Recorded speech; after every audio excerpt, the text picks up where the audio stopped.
රොටි තියනවද අම්මා?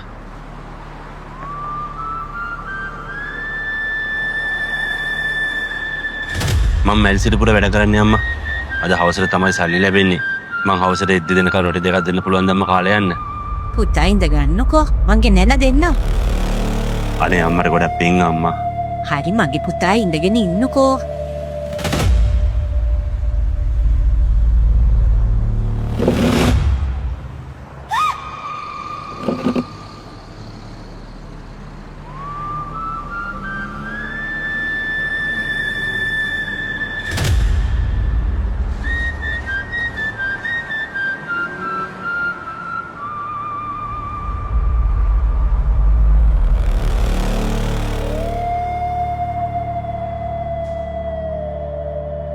පුතාට තේකකුත් හදන්නද?